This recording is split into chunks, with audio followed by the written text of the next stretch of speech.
الحمد لله رب العالمين والصلاة والسلام على سيد الأنبياء والمرسلين سيدنا ونبينا وحبيبنا وشفيعنا محمد وآله وأصحابه أجمعين. أما بعد فإن خير الكتاب كتاب الله وأحسن الهدي هدي سيدنا محمد صلى الله تعالى عليه وسلم وخير الأمور عوازمها وشر الأمور محدثاتها وكل محدثة بدعة وكل بدعة ضلالة وكل ضلالة في النار. عن عبد الله بن عمرو بن العاص رضي الله تعالى عنهما قال قال النبي صلى الله تعالى عليه وسلم الراحمون يرحمهم الرحمن تبارك وتعالى ارحموا من في الأرض يرحمكم من في السماء. وبالسند المتصل منا إلى الإمام الهمام الحافظ الحجة أمير المؤمنين في الحديث أبي عبد الله محمد بن إسماعيل البخاري رحمه الله تعالى ونفعنا بعلومه قال بسم الله الرحمن الرحيم. باب قول الله ونضع الموازين القسط ليوم القيامة وأن أعمال بني آدم وقولهم يوزن. وقال مجاهد القسطاس والعدل بالرومية. ويقال القسط مصدر المقسط وهو العادل وأما القاسط فهو الجاهل. به قال حدثنا أحمد بن أشكاب قال حدثنا محمد بن فضيل عن عمارة بن الخطاب عن أبي زرعة عن أبي هريرة رضي الله تعالى عنه قال قال النبي صلى الله تعالى عليه وسلم كلمتان حبيبتان إلى الرحمن خفيفتان على اللسان ثقيلتان في الميزان سبحان الله وبحمده سبحان الله العظيم. یہ بخاری شریف کا آخری باب ہے جو بھی آپ کے سامنے پڑھا گیا.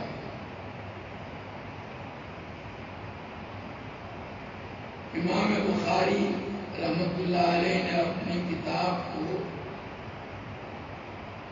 کچھ بڑے عنوانات جو کتاب کے نام سے ہیں ان پر اور چھوٹے عنوانات جو ابواب کے نام سے ہیں منقسم کیا ہے. کتاب کے نام سے جو عنوانات ہیں ہندوستانی نسخے کے اعتبار سے 83 ہیں اور مصری نسخے کے اعتبار سے 97 ہیں. اور ابواب کے نام سے جو عنوانات ہیں ہندوستانی نسخے کے اعتبار سے 3866 اور مصری نسخے کے اعتبار سے 3918. پہلا باب جیسا کہ آپ حضرات پڑھ چکے باب کیف کان بدء الوحی الی رسول اللہ صلی اللہ علیہ وسلم. اور آخری باب یہ ہے جو ابھی پڑھا گیا. ابھی خطبے میں آپ کے سامنے میں نے حضرت عبداللہ ابن عمرو بن عاص رضی اللہ تعالیٰ عنہ کی روایت حدیث رحمت جو حدیث مسلسل بالاولیت ہے وہ پڑھی تاکہ آپ کا بھی تسلسل باقی رہے. یہ حدیث مسلسل بالاولیت کہلاتی ہے جس کا مطلب یہ ہے کہ ہر شاگرد نے اپنے استاد سے اور ہر راوی نے اپنے مروی عنہ سے سب سے پہلے یہ حدیث سنی. میں نے اپنے شیخ و مرشد شیخ الحدیث حضرت مولانا محمد زکریا صاحب کاندھلوی مہاجر مدنی رحمۃ اللہ علیہ سے سب سے پہلے یہ حدیث سنی۔ انہوں نے اپنے شیخ و استاد حضرت مولانا خلیل احمد صاحب سہارنپوری مہاجر مدنی رحمۃ اللہ علیہ سے سب سے پہلے یہ حدیث سنی۔ انہوں نے حضرت مولانا عبدالقیوم صاحب بڈھانوی رحمۃ اللہ علیہ سے، جو حضرت مولانا عبدالحی صاحب رحمۃ اللہ علیہ کے صاحبزادے ہیں، اور حضرت مولانا عبدالحی صاحب رحمۃ اللہ علیہ حضرت سید احمد شہید رحمۃ اللہ علیہ کے قافلے میں شیخ الاسلام تھے۔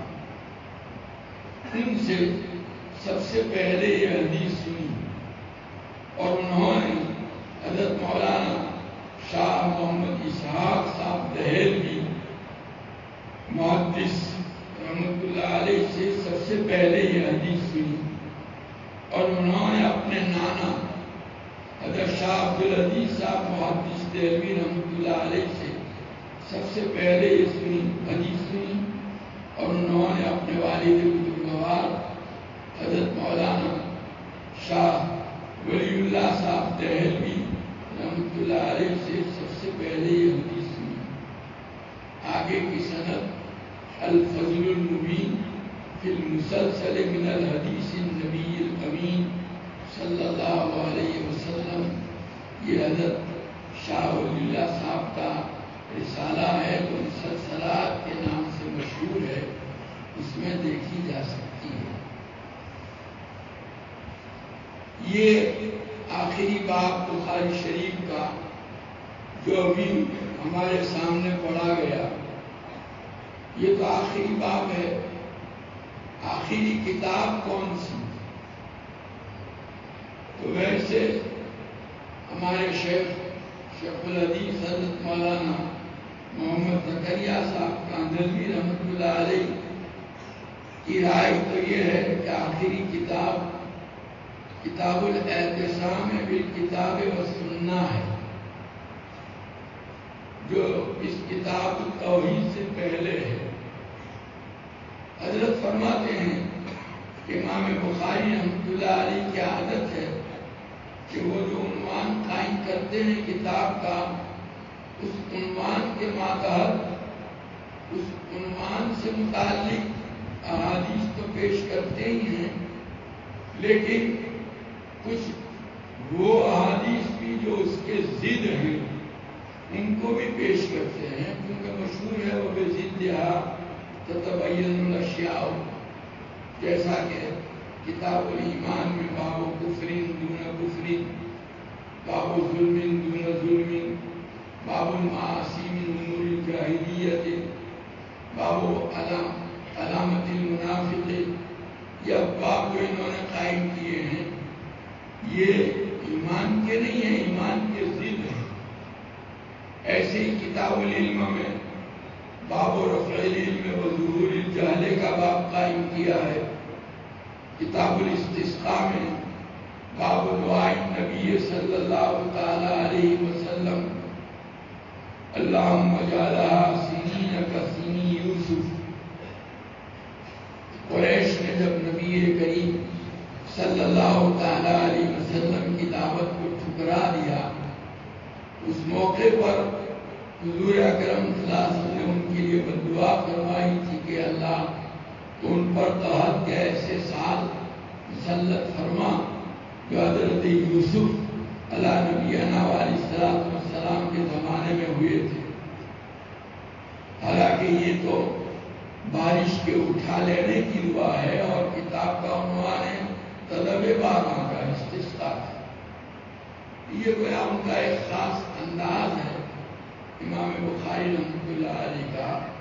اسی طریقے سے آخری کتاب جو کتاب الاعتصام بالکتاب والسنہ ہے، جس میں قرآن اور حدیث کو مضبوطی سے تھامنے سے متعلق روایات کو پیش کیا ہے، اسی کے ضد کے طور پر جو بدعات ہیں ان کو بھی انہوں نے ذکر کیا۔ البتہ وہاں جو ازداد کو پیش کیا تھا وہ ابواب کے عنوان کے ماتحت پیش کیا. یہاں ازداد کی تعداد اچھی خاصی معتد ہی ہے، اس لیے ان کو ابواب کے ماتحت پیش کرنے کے بجائے اس کے لیے مستقل عنوان کتاب کا قائم کیا، کتاب التوحید. لیکن یہ گویا مستقل عنوان نہیں ہے بلکہ کتاب الاعتصام بالکتاب و سنہ کا تکملہ اور تتمہ ہے. یہ تو حضرت شیخ الحدیث مولانا محمد زکریا صاحب نور اللہ مرتضی کی رائے ہے. لیکن حضرات شورا عام طور پر آخری کتاب التوحید کو قرار دیتے ہیں، اور وہ مستقل ایک کتاب ہے جس میں امام بخاری رحمۃ اللہ علیہ نے باری تعالیٰ کی ذات و صفات کو بیان کیا ہے کہ باری تعالیٰ اپنی ذات میں بھی اور صفات میں بھی یکتا ہے. اسی کو بیان کرنے کے لیے کتاب التوحید کا عنوان قائم کیا. ویسے یہ کتاب التوحید کا عنوان جو ہے نصفی کے نسخے کے اعتبار سے ہے، اور فربری سے روایت کرنے والے اکثر روات کے یہاں یہی عنوان ہے. البتہ مستملی کی روایت جو ہے اس میں بررد علی الجہمیہ وغیرہ کا اضافہ ہے. تو ان کے یہاں کتاب التوحید بررد علی الجہمیہ وغیرہ یہ پورا عنوان ہے اس آخری کتاب کا. چونکہ جہمیہ ایک باطل اور گمراہ فرقہ شروع اسلام کے اندر گزرا ہے، جنہوں نے باری تعالیٰ کی صفات کا انکار کیا ہے، اور امام بخاری رحمۃ اللہ علیہ اس کتاب میں باری تعالیٰ کی صفات کا اس بات، ذات اور صفات دونوں کا اس بات کو اقرار کرنا چاہتے ہیں.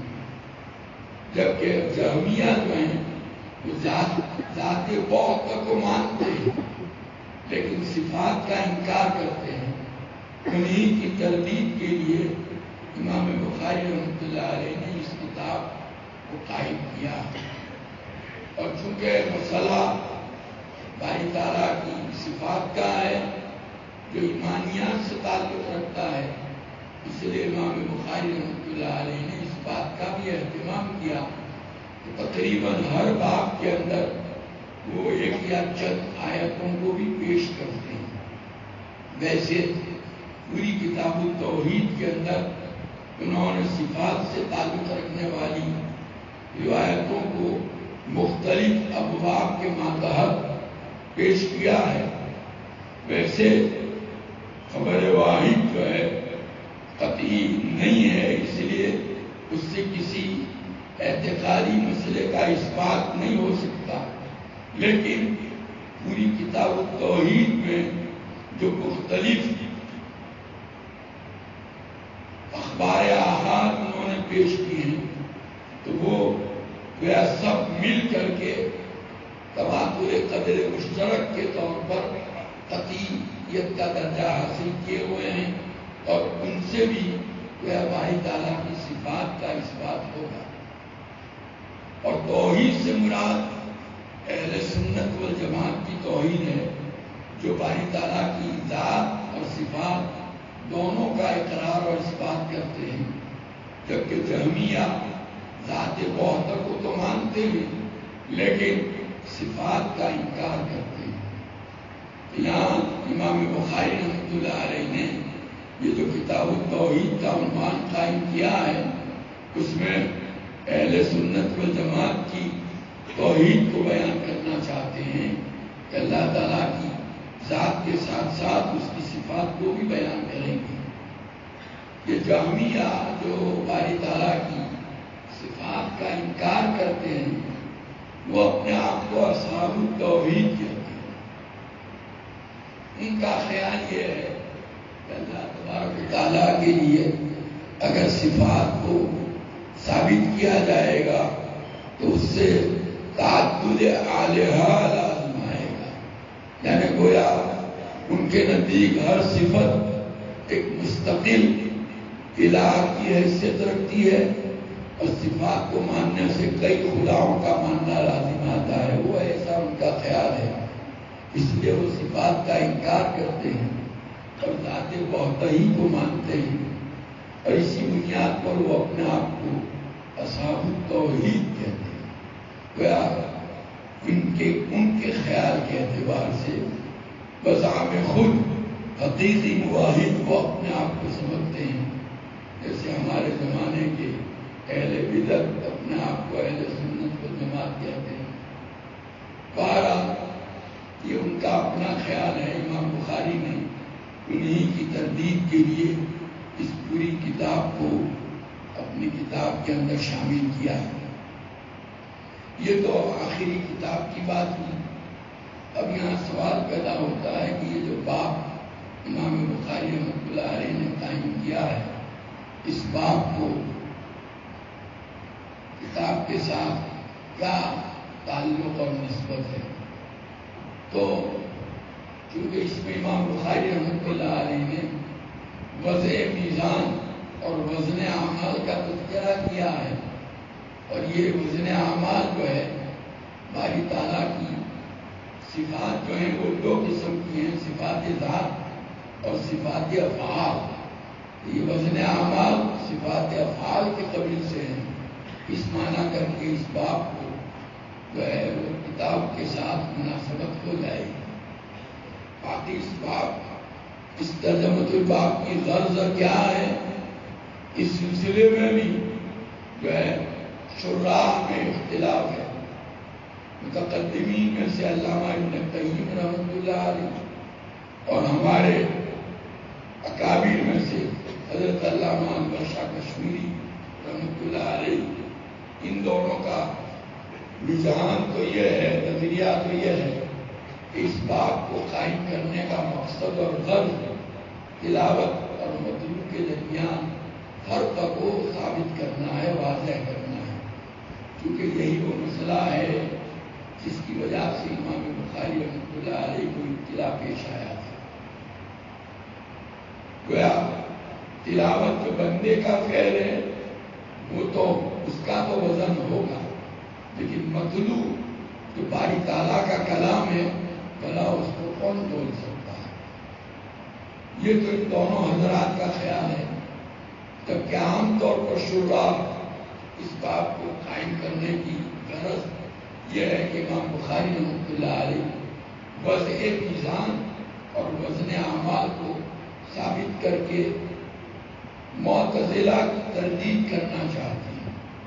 سوال پیدا یہ بھی ہوگا کہ معتزلہ کی تردید، جبکہ کتاب التوحید کو انہوں نے جہمیہ کی تردید کے لیے قائم کیا ہے، کیونکہ اس میں والرد علی الجہمیہ وغیرہم لفظ وغیرہم کا اضافہ کیا ہے، جس میں دوسرے باطل فرقے بھی جن کے عقائد گمراہ ہونے وہاں جاتے ہیں، اس معنی کر کے معتزلہ کی تردید بھی اس میں آ جائے گی۔ اور بعض حضرات جیسے علامہ کوثری رحمۃ اللہ علیہ، انہوں نے تو یہ بتلایا ہے کہ جہمیہ کے اندر بھی ایک فرقہ جو ہے وہ وزن اعمال کا منکر تھا۔ اس صورت میں جہمیہ ہی کی تردید والا جو عنوان ہے اس میں یہ چیز آ جاتی ہے۔ بہرحال امام بخاری رحمۃ اللہ علیہ کے اس باب کو قائم کرنے کا مقصد جو ہے وہ وضع میزان، اللہ تعالیٰ قیامت کے روز میزان یعنی ترازو کو قائم کریں گے اور اعمال کا وزن کرنا ہے۔ یہ ثابت کرنے کے لیے امام بخاری رحمۃ اللہ علیہ نے اس باب کو قائم کیا ہے۔ اس باب کے دو جز ہیں۔ پہلا جز تو یہ آیت کریمہ کا ایک ٹکڑا وَنَضَعُ الْمَوَازِينَ الْقِسْطَ لِيَوْمِ الْقِيَامَةِ، اور دوسرا جز ترجمۃ الباب کا وَأَنَّ أَعْمَالَ بَنِي آدَمَ وَقَوْلَهُمْ يُوزَنُ، اور اسی دوسرے جز میں امام بخاری رحمۃ اللہ علیہ نے اپنا دعویٰ پیش کیا ہے جس کو وہ اس حدیث کے ذریعے سے جس باب میں انہوں نے ذکر کی ہے ثابت کریں گے۔ پہلا جو ہے ترجمۃ الباب کا، باب کے عنوان کا، آیت کریمہ کا یہ ٹکڑا وَنَضَعُ الْمَوَازِينَ الْقِسْطَ لِيَوْمِ الْقِیَامَةِ، ہم قیامت کے دن انصاف ترازویں قائم کریں گے۔ الموازین، یہ الموازین جو ہے وہ جمع کا صیغہ ہے، اس کی واحد ہے میزان،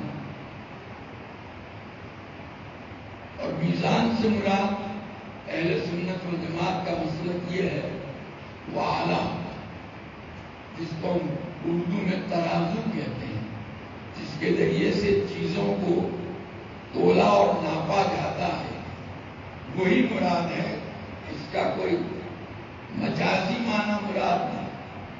جبکہ معتزلہ جو ہیں اس سے تولنے کا اعلیٰ نہیں بلکہ اس کا معنی مجازی یعنی عدل و انصاف کو قائم کرنا مراد لیتے ہیں، اور اس کی وجہ یہ ہے کہ عام طور پر معتزلہ کی نظریات کی بنیاد عقلی دلائل ہوا کرتی ہیں۔ انہوں نے سب کچھ عقل ہی سے جانچنے کی کوشش کی۔ انہوں نے کہا کہ یہ اعمال وہ قبیل اعراض ہیں۔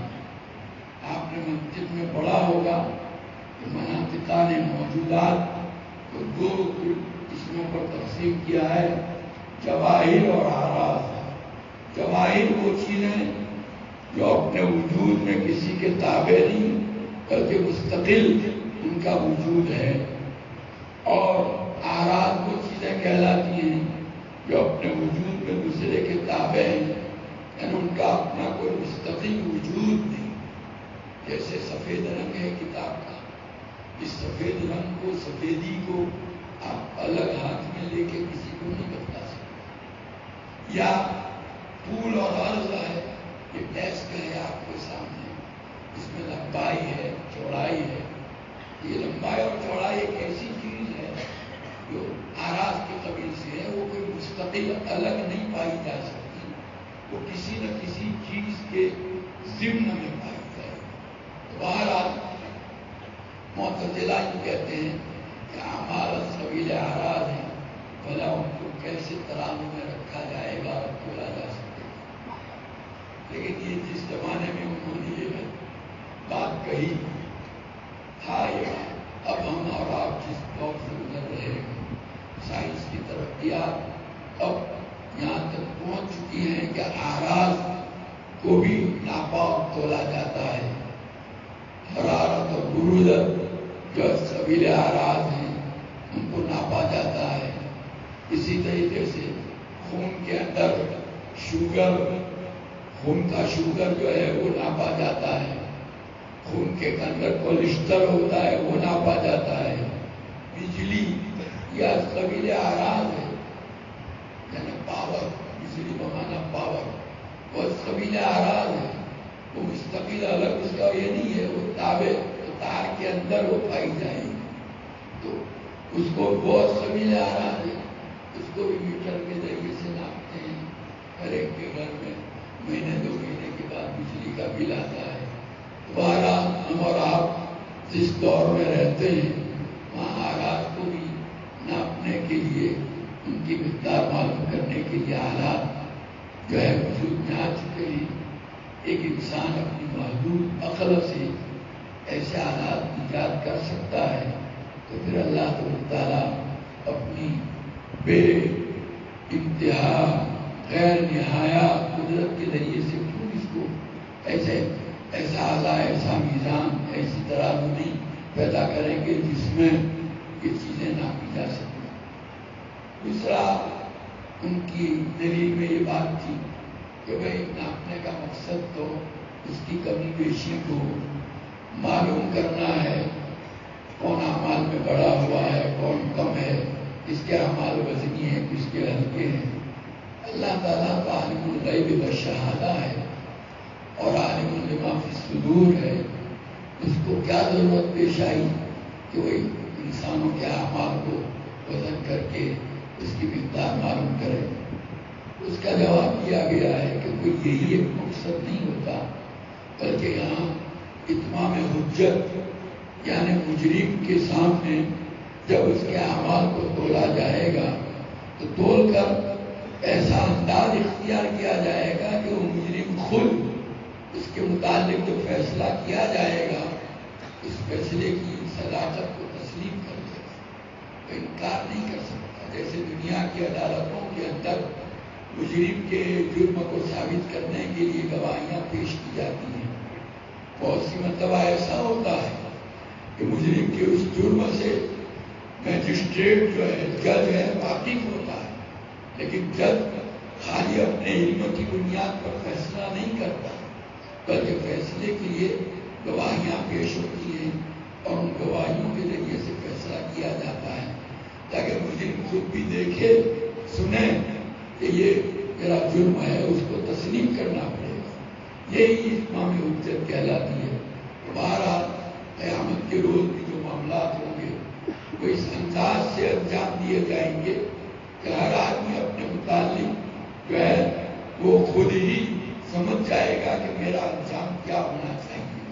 کفا بنفسک علیک حسیبا، قرآن میں باری تعالیٰ نے فرمایا ہے کہ اپنا حساب اور اپنا فیصلہ کرنے کے لیے تیری ذات کافی ہے، کسی دوسرے کو تجھے کچھ کہنے کی ضرورت نہیں۔ دوبارہ اللہ تعالیٰ کا اعمال کو وزن کرنا اپنے علم کے لیے نہیں ہے، بلکہ اصحاب اعمال کے اوپر حجت کام کرنے کے لیے ہے۔ تو یہ موازین اس آیت کے اندر کہا گیا ندعو الموازین القسط لیوم القیامہ، کہ ہم یہ ترازویں قائم کریں کہ موازین جمع کا صیغہ ہے، تو سوال یہ ہے کہ ترازو ایک ہوگی یا متعدد؟ یہ چیز علماء کے درمیان مختلف ہی ہے۔ امام رازی رحمۃ اللہ علیہ نے الفاظ قرآن کے ظاہر کو مد نظر رکھتے ہوئے یہ کہا ہے کہ کئی ترازویں ہوں گی۔ تابعین میں سے حضرت حسن بصری رحمۃ اللہ علیہ سے بھی یہ چیز منقول ہے۔ اب یہ جو کئی ترازویں ہوں گی وہ جو ہے یا تو عاملین کے اعتبار سے، یعنی ہر عمل کرنے والے کے عمل کو تولنے اور ناپنے کے لیے الگ ترازو، آپ جتنے انسان ہوں گے میدان حشر میں ہر انسان کے لیے الگ ترازو۔ اللہ تعالیٰ اتنی ترازویں پیدا کرنے پر قادر ہے، وہاں کوئی مشکل نہیں ہے۔ اور بعض حضرات فرماتے ہیں کہ اعمال کے اعتبار سے، یعنی نمازوں کو تولنے کے لیے الگ طرح سب کی نمازیں اس ترازو میں تولی جائے گی، زکوٰۃ کو تولنے کے لیے الگ ترازو، تمام انسانوں کی اہل ایمان کی زکوٰۃ والا عمل اس ترازو میں تولا جائے گا۔ جیسے دنیا میں بھی تولنے اور ناپنے کی جو چیزیں ہوتی ہیں ان کے لیے الگ الگ ترازویں ہوا کرتی ہے۔ سونے کو تولنے کے لیے الگ ترازو ہے، غلے کو تولنے کے لیے الگ ترازو ہے، لکڑیاں تولنے کے لیے الگ ترازو ہوتی ہے۔ ایسے وہاں بھی اعمال کے اعتبار سے یہ جمع کا صیغہ ہوا ہے استعمال۔ اور دوسرا قول جس کو حافظ ابن کثیر رحمۃ اللہ علیہ نے اختیار کیا ہے اور حافظ ابن حجر اسقلانی شارح بخاری نے اسی کو راجح قرار دیا ہے کہ ایک ہی ترازو ہوگی، اسی ایک ترازو سے تمام انسانوں کے اعمال کو اور سب اعمال کو، چاہے وہ نماز ہو، روزہ ہو، زکوٰۃ ہو، سب کو تولا جائے گا ایک ہی ترازو سے۔ تو یہ ایک ہی موازین بھلے جمع کا صیغہ ہے لیکن ایک ہی ترازو۔ اور سوال پیدا ہوتا ہے کہ ایک ہی ترازو کو تعبیر کرنے کے لیے جمع کا صیغہ آخر کیوں اختیار کیا گیا؟ تو اس کے بھی مختلف جوابات دیے گئے ہیں۔ ایک جواب تو اس کا یہ دیا گیا ہے کہ تفخیم کے لیے، یعنی تعظیم و تفخیم کے لیے وہ ترازو کی عظمت اور اس کی بڑائی کا اظہار کرنے کے لیے جمع کا صیغہ استعمال کیا گیا ہے۔ چنانچہ حضرت سلمان فارسی رضی اللہ تعالیٰ عنہ سے منقول ہے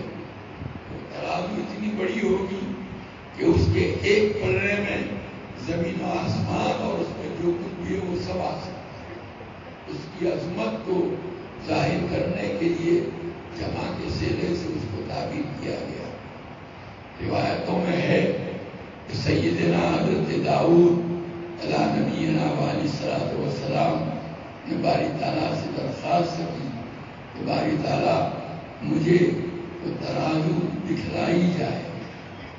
اللہ تبارک تعالیٰ نے بتلائی حضرت داؤد علیہ نبینا علیہ الصلوۃ والسلام کو. وہ اتنی بڑی تھی کہ اس کا ایک ایک پلڑا افق دونوں افق کو گھیرے ہوئے تھا. اس کی اس بڑائی کو دیکھ کر اس کے ہول اور ہیبت سے حضرت داؤد علیہ نبینا علیہ الصلوۃ والسلام بے ہوش ہو گئے. جب ہوش میں آئے تو انہوں نے عرض کیا باری تعالیٰ اتنی بڑی ترازو کو نیکیوں سے کون بھر سکے گا؟ اتنی بڑی ترازو کو نیکیوں سے کون بھرے گا؟ حالانکہ دیکھیے حضرت داؤد علیہ نبینا علیہ الصلوۃ والسلام جو پیغمبر ہیں، پیغمبرانہ تقدس جو ہونا چاہیے ان میں موجود ہے.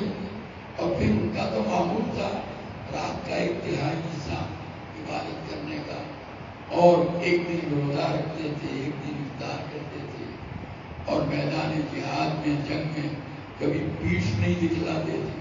بخاری شریف میں آپ نے پڑھا ہوگا حضرت عبداللہ ابن عمرو ابن عاص رضی اللہ تعالیٰ عنہ کو نبی کریم صلی اللہ علیہ وسلم نے ان کے اصرار پر جو ہے پہلے تو روزہ ہر روز روزہ رکھتے تھے، منع کیا کہ بار بار کے سوالات جوابات آخر میں کہا کہ اچھا ایسا کرو ایک دن روزہ رکھو اور ایک دن افطار کرو.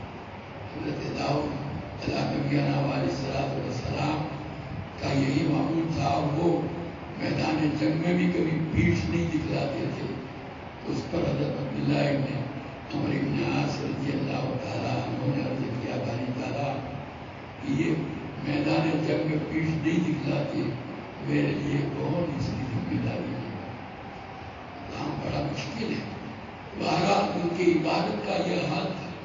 اس کے باوجود حضرت داؤد علیہ نبینا علیہ الصلوۃ والسلام باری تعالیٰ سے عرض کرتے ہیں باری تعالیٰ اس اتنی بڑی ترازو کو کون ایسا آدمی ہوگا جو نیکیوں کے ذریعے سے بھر سکے؟ باری تعالیٰ نے جواب میں فرمایا ہے داؤد میں جب اپنے کسی بندے سے راضی ہوں گا خوش ہوں گا آدھی کھجور سے بھی اس کو بھر دوں گا. یہ اللہ تعالیٰ کی خوشی نہیں پر ہے. اللہ تعالیٰ ان سے بھی راضی ہو جائے. روایتوں میں ایک قصہ ہے، ایک آدمی کے انتقال کے بعد کسی نے اس کو خواب میں دیکھا، پوچھا کہ باری تعالیٰ نے تیرے ساتھ کیا معاملہ کیا؟ کہا میرے اعمال تولے گئے، میری بدیاں اور گناہ میری نیکیوں پر غالب آئے. ترازو میں جب تولنے جا رہے تھے تو بدیاں غالب آئی.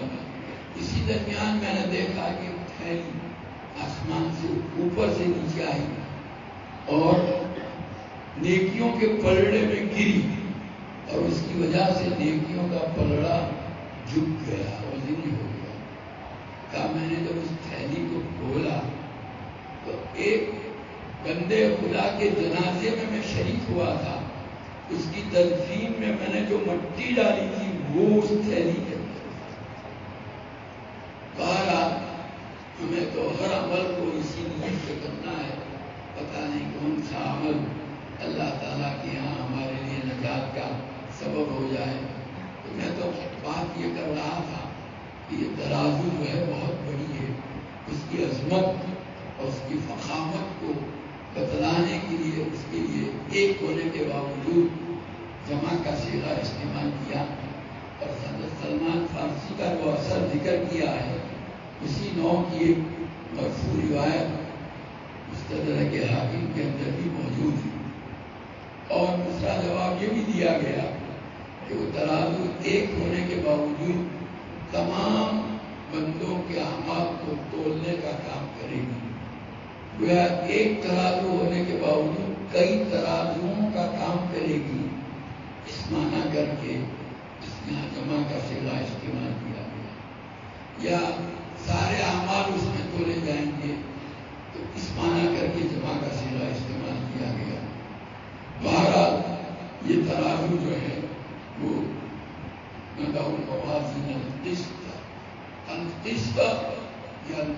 موازین کی صفت ہے، اور کہ ہم انصاف کی ترازویں قائم کریں گے، انصاف والی ترازویں.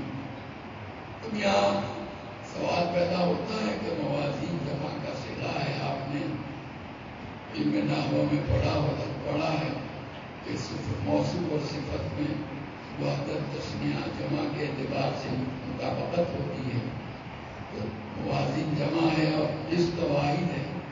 اس کا جواب دیا گیا ہے کہ قسط یہ مصدر ہے، اور مصدر جو ہے واحد تثنیہ جمع سب کی صفت بن سکتا ہے. دوسرا جواب یہ بھی دیا گیا کہ یہاں اس کا مضاف معذوف ہے، یعنی نضع الموازین ذواتی القسط. یہ مجاز بالحذف کے طبیب سے ہے، اور ذوات جو ہے جمع ہے، موازین بھی جمع ہے، مطابقت ہو جائے.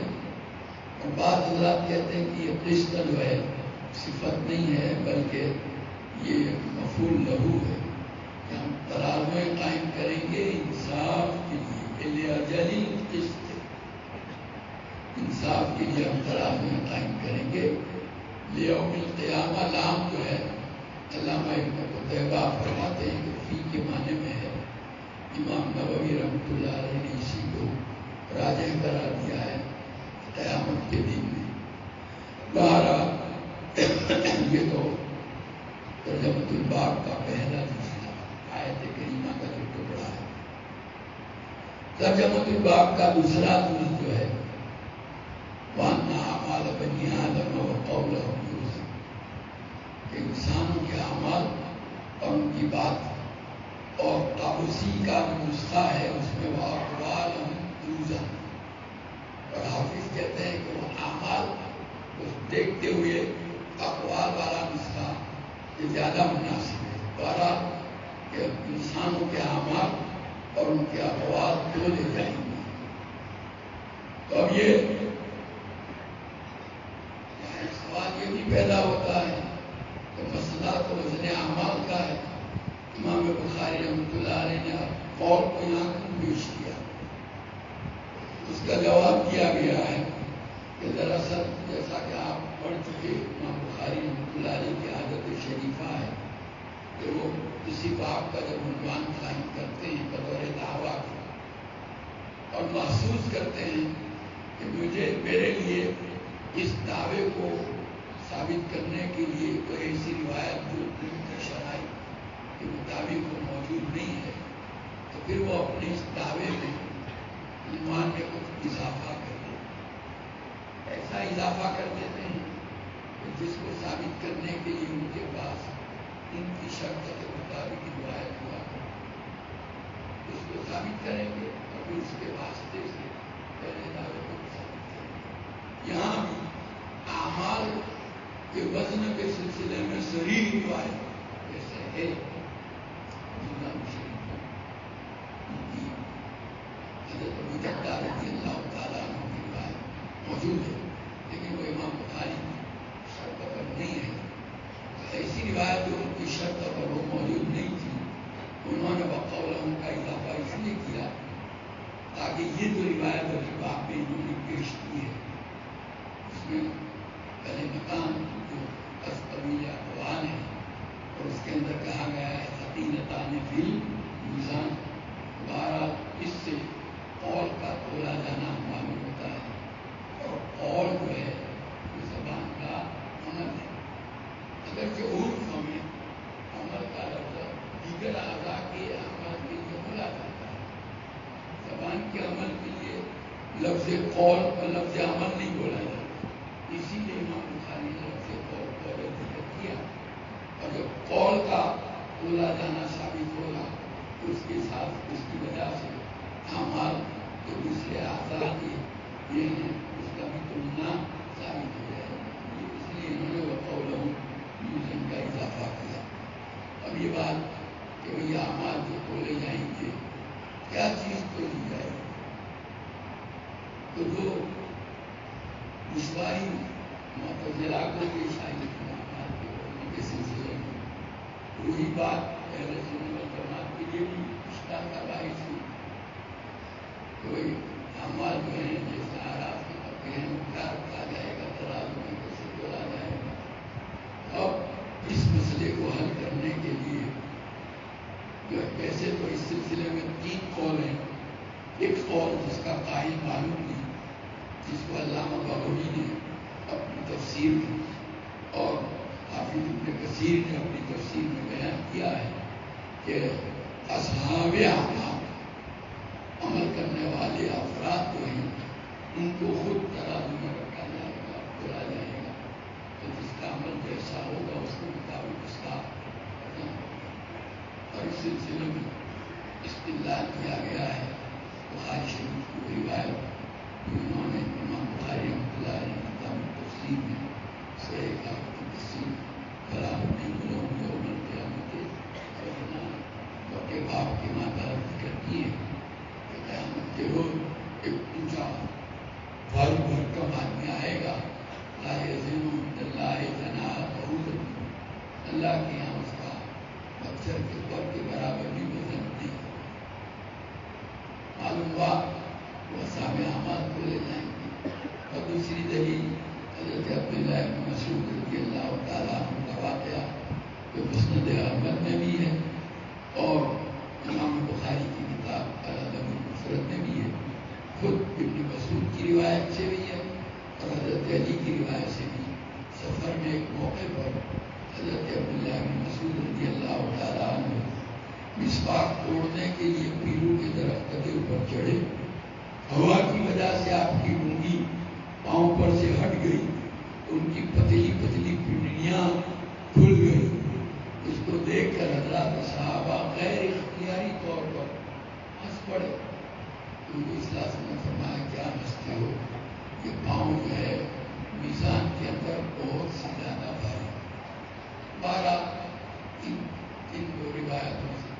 لیکن اس قول کے قائل کون ہیں اس کی کوئی وضاحت نہ تو علامہ بغوی نے کی ہے نہ حافظ ابن کثیر نے کی ہے. اور ہمارے حضرت شیخ مولانا یونس صاحب نور اللہ مرتضی فرماتے تھے کہ میں نے بہت جستجو اور تلاش کی لیکن قائل کا پتہ نہیں چلا، ان کو نہیں چلا تو ہم کہاں سے چلائیں. یہ تو پہلا قول تھا. دوسرا قول یہ تھا کہ صحائف اعمال اعمال جو لکھے جاتے ہیں جن دفتروں میں، جن رجسٹروں میں، ان رجسٹروں کو ترازو میں رکھ کر کے تولیں گے. چنانچہ علامہ ابوبکر ابن فورک، ابو عبداللہ قرطبی، ابو العباس قرطبی اور اسی طریقے سے امام الحرمین امام راضی نے تو اس کو احمد المفسرین کا قول قرار دیا ہے اور علامہ آلوسی رحمۃ اللہ علیہ اس کو جمہور کا قول بتلاتے ہیں کہ صحائف اعمال.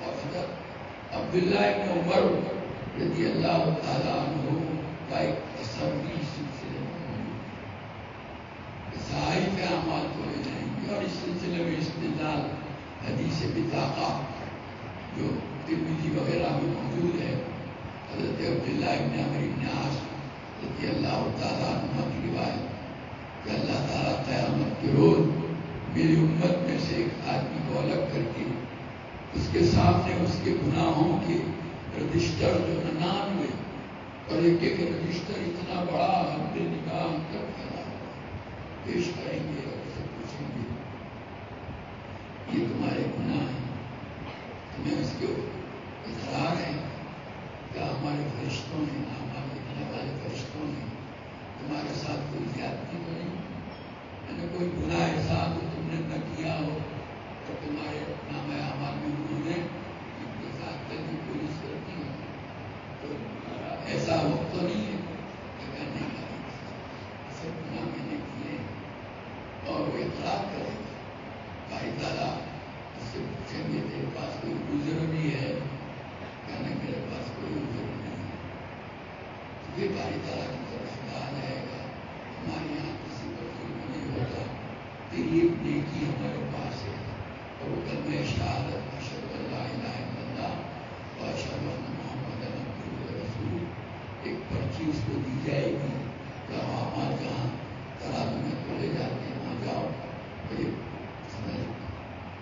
کرے گا بھائی تعالیٰ کہ بڑے بڑے عہدے نگراں تک پھیلے ہوئے 99 رجسٹروں کے مقابلے میں اس پرچی کی کیا حیثیت؟ بھائی تعالیٰ بتانے نہیں جانا، ہمارے یہاں کسی پر ظلم نہیں ہوتا، چنانچہ ہو جائے گا تو رجسٹر 99 ایک پلڑے میں رکھے جائیں گے، تو پلہ بیٹھا ہو، وزنی چیز رکھی جاتی ہے تو پلہ بیٹھا ہوا ہوتا ہے، اس کے بعد وہ سامنے کا جو پلہ اس کو پرچی رکھی جائے گی، وہ ایسی وزنی ہوگی کہ اس پرچی کو رکھتے ہی وہ پلہ ایسا زمین پر بیٹھے گا کہ وہ سامنے والا پلہ ایک دم اٹھ جائے گا اور یہ سارے دفتر گر کے پھیل جائیں گے، جیسے کوئی ہلکی چیز گر کے پھیل جاتی ہے اس طرح اللہ کے نام کے سامنے ہوئی۔ دوبارہ ان دلیل پکڑنے والوں نے اسی دلیل کی پکڑی، معلوم ہوا صحائف اعمال جو ہے وہ تولے جائیں۔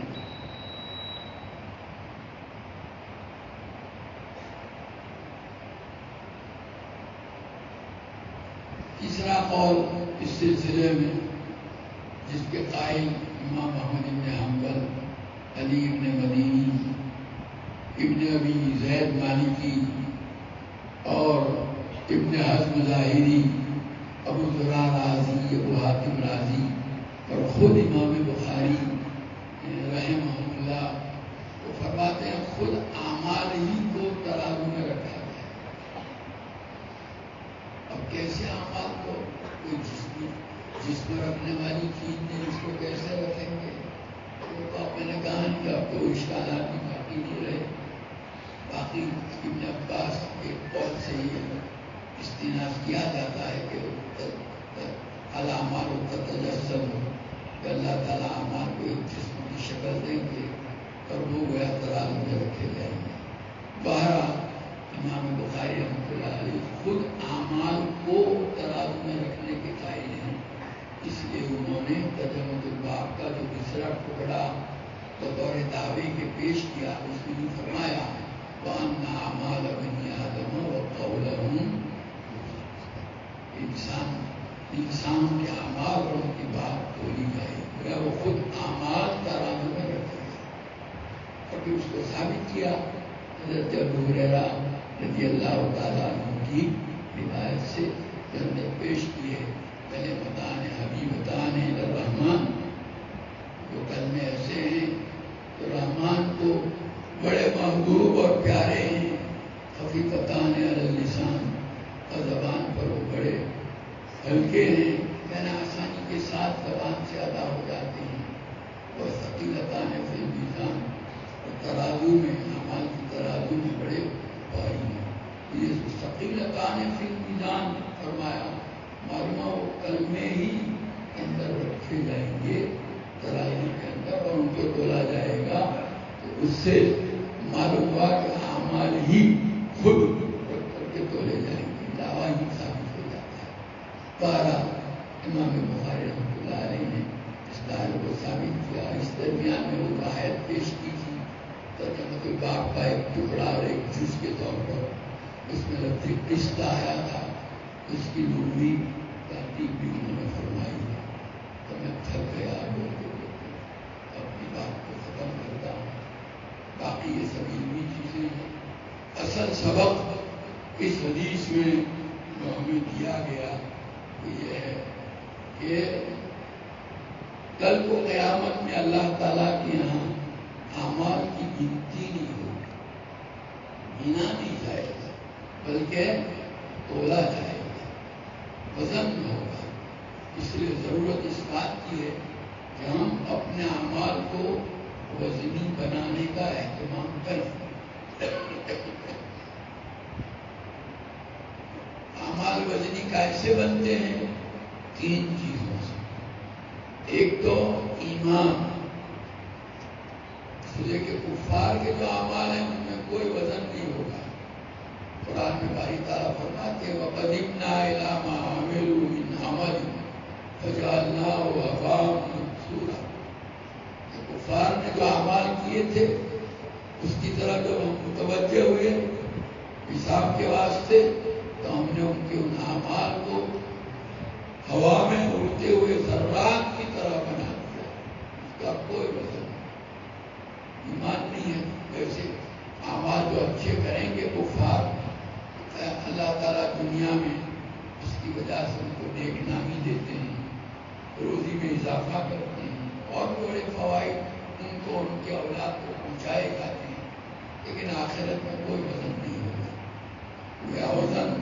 کرنے والی پہلی چیز تو ہے ایمان. دوسری چیز وزن پیدا کرنے والی جو ہے وہ ہے اخلاص. کوئی بھی عمل ہو، چاہے چھوٹا سا عمل ہو، خالص اللہ تعالیٰ کی رضا اور خوشنودی کے لیے کیا جائے. نامآوری یا دکھلاوا مقصود نہ ہو. اسی لیے حدیث میں آتا ہے کہ نبی کریم صلی اللہ علیہ وسلم نے فرمایا کہ تم میں سے کسی میرے صحابہ میں سے کوئی ایک مجھ یا اس کا بھی آدھا صدقہ کرتا ہے اور تم میں سے کوئی بہت پہاڑ کے برابر سونا خرچ کرے تو اس کے اس مدھ یا آدھے مدھ کے برابر نہیں ہو سکتا. کیوں؟